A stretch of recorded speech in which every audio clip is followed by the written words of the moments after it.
It seems we've been noticed. Noticed? What does that mean? Maomao asked. I'm so terribly sorry, the lady replied. I'm afraid we won't be able to escort you to the western capital. Oh, you have got to be kidding me. Maomao scowled, but there was no time for complaining. All she could do was follow the Lady Bayaroshi's instructions. Bring your clothes if you'd be so kind. You and I will be sticking together from here on out. After a second, Maomao nodded. She had no other choice. All right. They got into a waiting vehicle. It wasn't one of the armoured wagons the Bayaroshi usually used, but an ordinary covered wagon. Maomao was given a set of very fine clothing along with an outfit for Xiaohong. She helped the girl change before putting on her own new clothes. Are we not going home? Gyokujin ventured. It will just be a little longer than we thought. Here are your clothes. Maomao tossed his new outfit at him. You have to help me, can't you dress yourself? Come on. Gyokujin grumbled, but he angrily put on the outfit. Where are we going? Maomao asked the Bayaroshi. Fear not. Whatsoever may happen, I will keep you alive. That didn't answer her question. However, the fact that it was only the Lady Bayaroshi in the back of the wagon with them seemed to be a gesture of consideration toward Maomao and the children. We'll take a different path from Master Shikyo. If we can successfully stay hidden, we should be able to work our way back to the western capital. All right. They couldn't see what was going on outside from under the wagon's cover. Xiaohong huddled close to Maomao, while the Lady Bayaroshi sat crossed-legged and never let go of the curved blade in her hand. Maomao took the woman to be somewhere in her 30s perhaps. She had perfect posture and a sharp gaze. Particularly notable were her sun-tanned skin and clear, low voice. Even accounting for her general failure to recall faces, Maomao thought she would have remembered this woman. For the foreseeable future, she would be trusting this stranger with her life. Chapter 14. Disguise. Maomao guessed they had been in the wagon for nearly 4 hours. They weren't moving very quickly, but even so the horses must have been getting tired. The wagon held a heavy load, even with 2 animals drawing it along.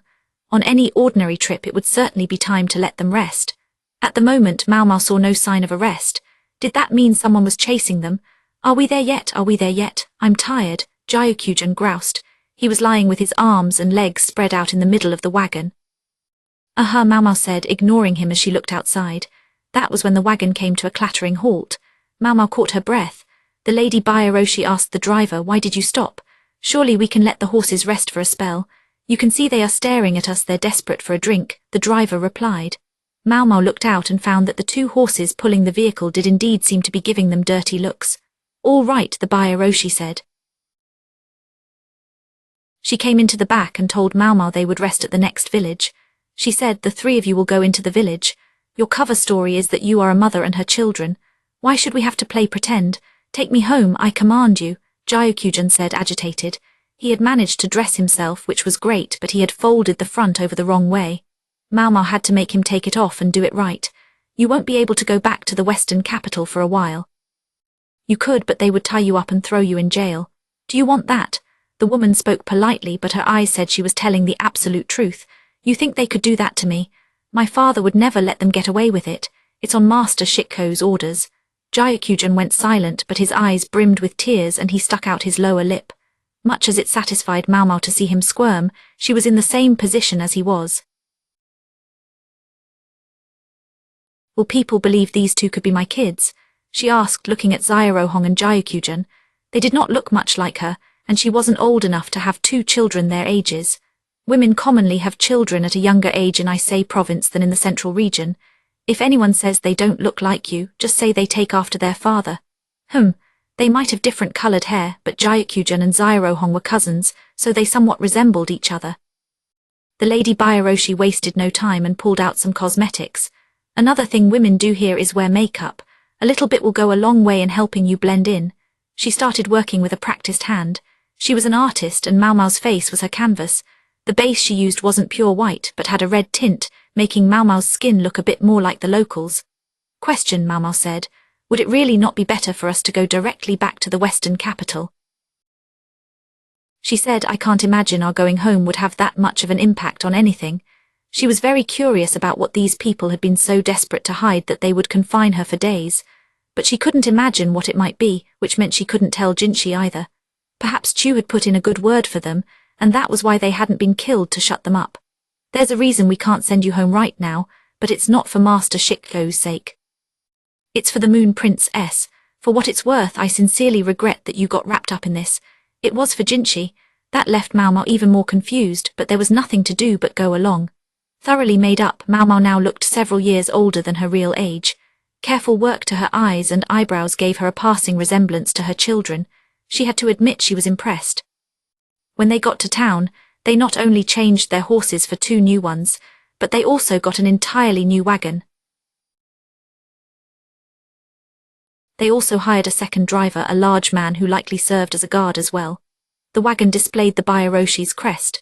"It is a pleasure to serve you, madam, young master, my young lady." "Very well," the Lady Byaroshi said. "I will go into town to purchase what we need. Do you think you can wait here in the wagon?" Gyokujin immediately stuck his head out. "I'm going too." Maomao grabbed him by the scruff of his neck. "You are definitely waiting here. I'm going too." The little boy flailed and fought. Just as Maomao considered tying him up, the Byaroshi took her hand. "If he is that insistent, I will take him with me. We would be worse off if he ran away the moment I was out of sight." Maomao looked at Gyokujin and Zairohong. She suspected Zairohong would wait patiently in the wagon, but Gyokujin, yes, he would definitely run away. "All right. Thank you," she said, choosing to trust the woman. Gyokujin gave her a triumphant look as they left. Then he turned back to the Byaroshi. "Buy me some snacks while we're in town. I'm afraid there won't be time." Gyokujin looked shocked to be so firmly rebuffed, but that wasn't Maomao's problem. She had to admit, though, that it was going to be pretty boring just sitting here in the wagon. "Zairohong, you don't need to use the toilet." "No, I'm okay." "All right." Zairohong had started playing marbles by herself. "You know, that reminds me, that place where your uncle was hurt, that's a hidden tunnel, right? Did Gyokujin tell you about it?" Maomao had been wondering ever since the day of the attack. "Knew," said Zairohong. "A family member then? You don't normally tell just anyone about a passage like that." "Uncle told me." "Your uncle, you mean Shikyo?" Zairohong shook her head. "Uncle Hulan." Maomao repeated. He said Uncle Shikyo was in danger and I should help him." "What?" Maomao said, breaking out in a sweat. "Luckily Gyokujin was there. He showed me where to go." "Wait, what does this mean? Why had Hulan helped Shikyo himself? Why had a child like Zairohong come to summon Maomao, who had attacked Shikyo? That son of a she didn't know what Hulan was playing at, but she knew he was in deep. Chapter 15 Priorities. There was nothing so unpleasant as being made to dance to someone else's tune. Maomao swore that the first thing she would do when she got back to the western capital was get permission to deck Hulan. In the meantime, her journey continued, and she still had no idea what she should do. "Where in the world are we going?" She, Gyokujin, and Zairohong rode along in the covered wagon with the Lady Byaroshi, resting, moving, resting, and spending the night in whatever town or village where they could find an inn. Unlike the central region, it was all grassy plains here, so Maomao quickly lost track of where they were. They might as well have been going in circles. By checking the position of the sun every so often, however, she was able to deduce that they were heading in a generally westerly direction. On the way, they occasionally paid obeisance at temples or stopped to buy clothes. Maomao realized that a certain amount of pointless busywork was necessary if she was to be taken for an unsophisticated housewife. These detours served another purpose too, appeasing the endlessly curious children who would never have shut up otherwise. Maomao was also happy to check out the street stalls they passed, full of meat skewers and unfamiliar foods. The only real disappointment was that there weren't as many as there might have been before. The insect swarm had taken its toll. "I don't want to walk anymore. Get me a palanquin, I'm hungry, I want some fruit. You expect me to eat bread this hard?" How many times now had she dropped a knuckle on Gyokujin's whiny head? She'd always heard that boys were more trouble than girls, and now she knew it in her bones. Zairohong was polite and quiet and did what Maomao said. Once, as the wagon trundled along, Maomao turned to the Byaroshi and said, "Is it safe for me to ask where we're going now?" "If I told you the name of the village, would you know where it was?" Well, she had Maomao there. "As I think you've realized, we're traveling west. Your home is in Ise province's second largest city. Your husband is a businessman, but thanks to the swarm he has no business anymore. You may not know much about the world, ma'am, but you know this can't go on. So you used the last of your savings to hire a Byaroshi and are on your way to your family to tell them that you are in dire straits." The cover story turned out to be more in-depth than Maomao had expected. "All right, I understand," she said. In other words, their destination was the province's second largest city, or perhaps somewhere on the way. May not know much about the world. Real nice. Maomao might have resented the characterization, but the fact was that she had never been west of Ise province. Her eyes lit up when she saw the strange food, drinks, and handicrafts. There was hardly any fish to eat, but there were plenty of snakes for sale. One place had served live scorpions, but Maomao had been prevented from partaking. It wasn't something an out-of-her-depth housewife would eat, she was told. She had really wanted to, though. At first, Gyokujin and Zyrohong had been a little uneasy being separated from Shikyou. However, being naturally curious young children, they were still happy to explore the stalls with Maomao. Zyrohong is much better behaved than that little boy. Maomao had expected her to complain more or demand things she wanted, but she did neither. Maomao wasn't a fan of children. In fact, she actively disliked them. She believed in applying a firm punishment when children refused to do as they were told. But when it came to Zyrohong, she found she rarely needed to.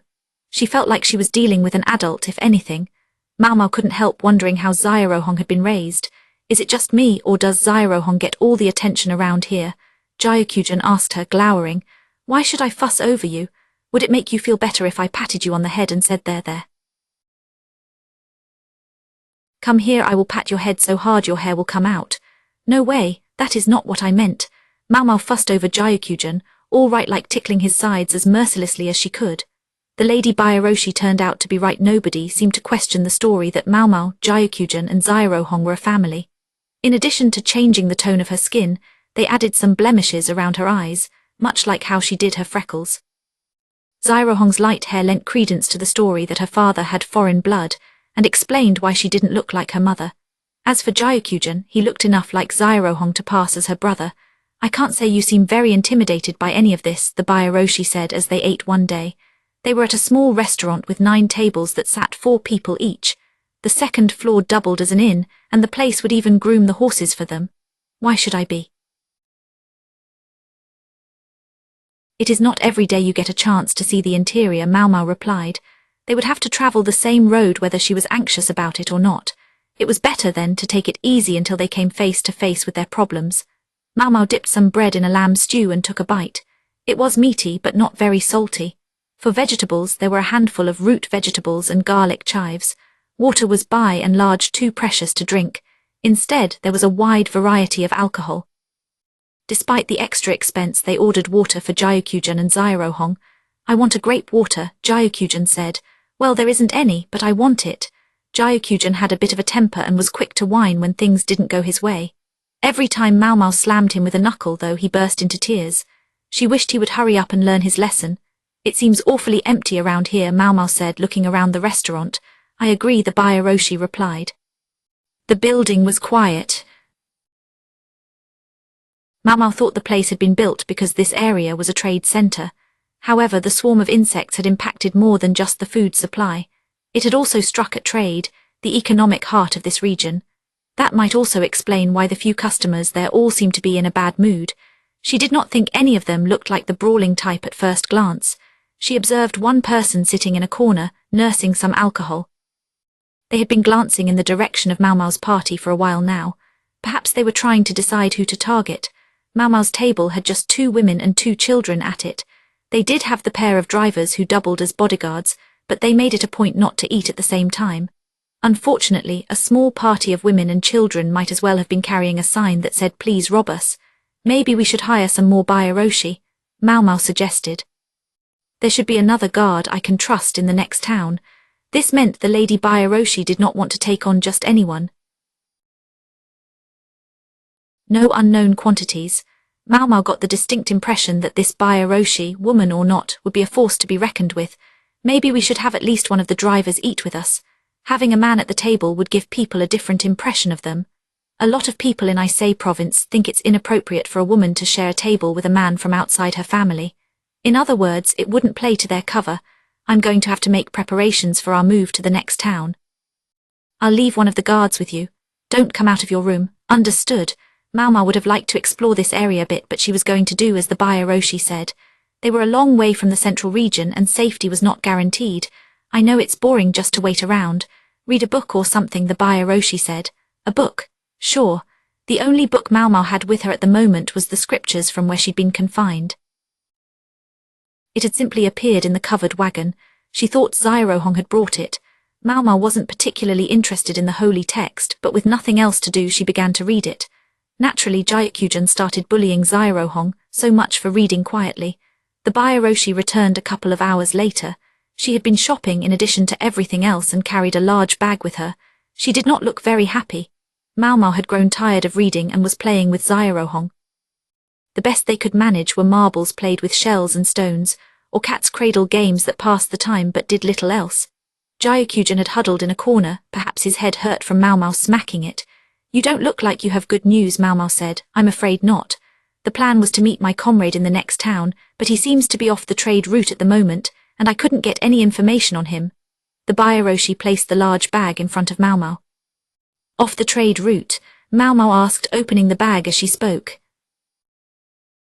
Inside she found provisions such as dried meat and furs to keep off the cold. She also found medicinal herbs, and that made her eyes sparkle. The merchants decided to avoid the main road because it was full of bandits. There were already enough of them, and their numbers had only grown since the swarm. There was no food, no money, and lots of people were out of a job. With the road so dangerous, it was better to bypass it and head for the next town.